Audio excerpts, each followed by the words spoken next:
At the age of 10 years old, what does a child know about sexual abuse? Not much. There's just a baby. So I was having difficulty urinating. And I started complaining about pain down there. So my mother, Mrs. Edith Eugenia Miranda Barahona, was a legally blind woman. She took me to a doctor by the name of Dr. Infante, 11 Ralph Place, Staten Island, New York, 10304. I was 10 years old, cute as a button with pigtails. My mother was legally blind. I was examined. Dr. Infante had surgical gloves on. I laid on a medical table with a white Hispanic nurse in a room. As I was laying on that table, he put his whole hand, fist in my anal and my vagina while his nurse looked at that. My mother was legally blind. I don't know why I had to go through that at the age of 10 years old. I was only a child after being raped and incest and then examined inappropriately. When he took his fist out of my vagina and anal, he swapped it with a Q-tip and there was blood. Before he had examined me, he had told certain people that I had been raped and molested. I got off that table at the age of 10 years old, walked out the doctor's office and told my mother, I don't think you should have did that. I walked out of the building with my mom. A couple of years later, at the age of 16 years old, in front of 197 Gordon Street, there was an attempt of a drug person tried to drug me, a teenage girl, with a syringe with drugs in it. Across the street from 197 Gordon was a white man in a black vehicle and someone in the back of that vehicle. They were going to drug me, kidnap me, and rape me, and God only knows where I was going to be at. Who knows? I was only 16 years old. In that incident, the day before that incident, I was invited to a pool on Bay Street on Staten Island. The pool area was summertime. I had walked with what I thought were friends of mine, a group of young kids around my age, a little older.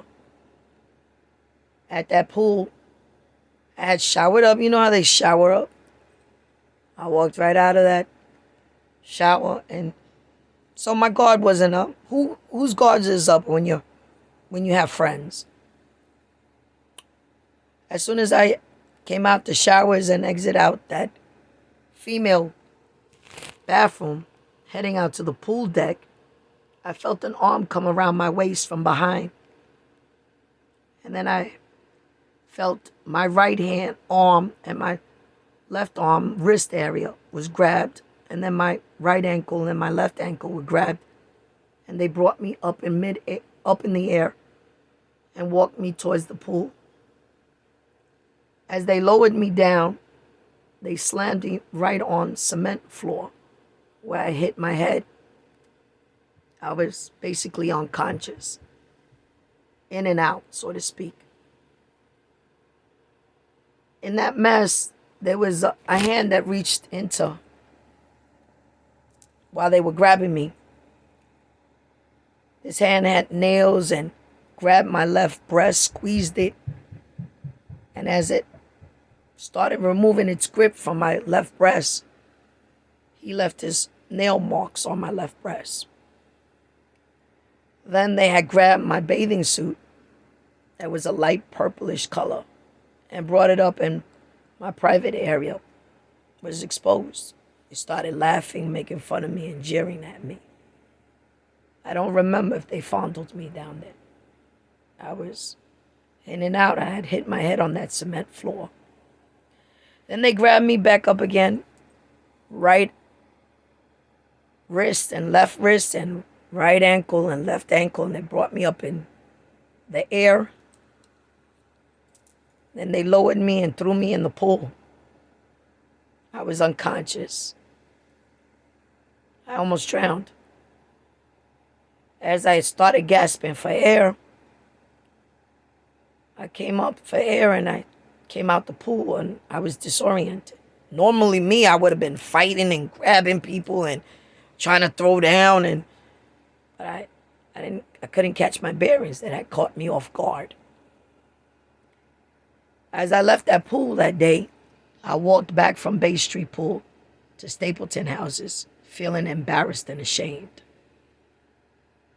That day I went, when my mother was living at the time, Mrs. Edith Eugenia Barahona, 197 Gordon Street, apartment 5P. I didn't tell my mom anything. I went straight into the shower, the bathroom, and started scrubbing. That night I went to sleep crying. Felt ashamed, embarrassed, stupid. Had a bump on my head. The very next day, my mom had said, "Get up, you got to go to school." I used to go to Immaculate Conception School, grades 1 through 8. My deaf sister at the time was living with me and my mom. She used to go to the school, St. Francis, Brooklyn. So the charter bus would come and pick her up at 8 o'clock in the morning. I wore a uniform and my sister wore plain clothes with her little hearing aids. As I put her on the charter bus to St. Francis School for the Deaf out in Brooklyn, as soon as the bus left, this teenager that was Black Hispanic had a purse, had a syringe in her purse. Came out with the syringe, and the same place where this man grabbed my left breast and squeezed and left scratches on my breast. She grabbed my left arm and was about to inject me with this syringe that had liquid drugs in it. Across the street from there, she had eyed the man in the black vehicle. It was a white man and someone in the back seat of that black vehicle. I pulled back my left arm and I made a gesture to her. And she took a deep swallow. There was a knot in her throat. And she put the syringe back in her purse and walked away, and the car drove off. That day, they were going to drug me, kidnap me, and rape me. And God only knows what else they were going to do. Did I deserve this? No. It was basically a retaliation against my father, Mr. Carlos Barahona. I never understood why they did that. What was the reason? Why would someone be so hateful and nasty to target me at such a young age and take my innocence, especially as a 10-year-old? Why would someone be so cruel and inhumane and make me look like a fool and play around with me all these years? It is believed that the person that targeted me, because of my father, Mr. Carlos Barahona, that he had worked with the CIA or had some dealings with the government in third world countries. And whoever targeted my father and sought revenge after my father swore to get even with my father for whatever reasons, and I still don't know to this day, that he would target my mother, Edith Eugenia Miranda Barahona, and he would hurt me and my siblings for whatever my father did or did not do, Mr. Carlos Barahona. I think it was because my father was helping the government and certain people in third world countries, and the bad people, a handful, didn't like this. So they swore revenge against him towards my mom and my siblings, and one of them was me. Now, there's been some suspicions. There's been reports made on my behalf regarding this man that day was going to kidnap me due to human trafficking. Because people that do this, it's known as human trafficking, where they solicitate prostitution, they kidnap minors, teenagers, rape them, and sell them in black markets, drug them, and do horrible things to them. And we bind that through the blood of Jesus. Whoever swore revenge against my father, I was just a child. I was just a kid. I didn't deserve to go through that. No human being deserves to go through that, especially children. I was known to be a crazy person, far-fetched, all in the mind, and I'm none of the above.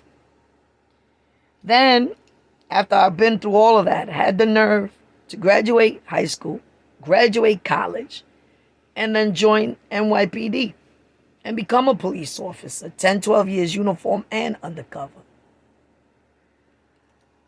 There's a lot more. I've done some investigations. I've witnessed some things. Witnessed to murders, plotting against certain FBI agents and paramilitary and military officers and their families, and I've reported this all to the police, the government. I've done the right thing. Not only as a NYPD police officer, uniform and undercover, but also as a mom, a grandmother, and also as a survivor of rape, as a child, a teenager, and an older woman. I'm not some crazy nut, some crazy woman seeking attention, all in the mind. I'm a person, a human being, that advocates against sexual violence. Because sexual violence is not an act of sex, it's an act of violence. There is a handful of people in the United States of America and other parts of the world that are so dishonest about their behaviors that they can't seek pleasures of sex without having to sabotage or having to use any type of sexual violence. That is inappropriate, especially with children, teenagers, and young adults and older people. It's a disgrace that as human beings, we can act so barbaric and savage. We have forgotten chivalry. We have forgotten compassion and respect of boundaries, where we have lost compassion respecting children that are vulnerable and protecting their innocence, whether white, black, red, brown, or yellow. I lost my innocence. It was taken from me as young as 10 years old and even younger, of no fault of my own. When I see innocent children, whether white, black, red, brown, and yellow, they are our future. It is the innocence of our children around the world and around the country that makes this a better world to live in. It is barbaric and savage human beings, a handful, that don't understand the respect of human life, period. And shame on any corrupted officers. Shame on corrupted judicial systems. Shame on corrupted churches. Shame on corrupted civilians, a handful, that don't understand that. That don't understand the respect of the elderly. That don't understand the respect of children, teenagers, human life, period. That something was stolen from me as a child. My innocence. So when I became a police officer, uniform and undercover, I stood for something. I advocated against sexual violence, protecting the innocent, protecting the children, women, the elderly, and men that are against sexual violence, not only in the United States of America, but around the world. That we have no right to go around raping and savagely raping teenagers and children and the elderly simply because we feel they are too vulnerable and cannot protect themselves. It is a disgrace. Where is our compassion? Where is our rationality and stability? We're so quick to analyze in the medical field and even in the world and label people like us and so many of us crazy and insane. And yet we turn the other cheek and turn the other way. Things like sexual violence. We don't see it for what it really is. We don't see domestic violence for what it really is and what it does. We don't see adulteries and rapes and sexual molestations and incest for what it really is and what it does. We're so quick to label and criticize people like me and so many people like me, but rather seeing the truth for what it really is. Embarrassing women like me and so many of us. Embarrassing women of color like me and so many of us. Whether white, black, red, brown, or yellow, or mixture. We don't stand up for some things. We stand for anything. We don't have a voice when we need to have a voice. We overlook certain things. We let certain things slide. But we're quick to judge the things that we know should not be judged and the things that we should defend. My father, Mr. Carlos Barahona, may have been a CIA agent. And he may have worked with the government. Not only in the United States of America, but in third world countries. And there are some high classified information. And that is some of the reasons why I've been through some of the stuff that has been drama throughout my life. As a child, a teenager, a young woman, and an older woman. Not because I'm crazy. Not because I'm far-fetched. Not because I'm insane. But because I've always tried and did the right thing. Not only with my family, acquaintances, neighborhoods, communities, societies, a country, and the globe. I've advocated against sexual violence for years. Being a survivor of rape myself as a kid. Whoever really retaliated against my father and swore to get revenge against my father and my mother and his children, and I'm one of his children, I hope you know the damage that you did. I hope you know that if you are any person in and out of authority and a handful of corruption, that you may think you've gotten away with certain things. And how many other victims and survivors have been like me, not only in the United States, but around the world? Do you understand that no matter whether you got caught or not, that one day you will have to serve justice for that? That nothing in this world, not only in the United States of America, but around the world, nothing in this world is left unsaid and undone. That sooner or later, we serve a God of justice. And you may have tried to rape me. And you may have tried to use human trafficking. But the God that we serve is a powerful God. And there's so many survivors like me around the world. You may have gotten away with certain things. But trust and believe, you won't get away with it. Because if man don't get you, God will. And God's vengeance is more powerful than man. It was unfair and not right what I had to go through. It was disgraceful. But trust and believe, you won't get away with it. And so many people like me around the world. Because we serve a God of truth, a God of justice. And sooner or later, truth has a way of finding itself.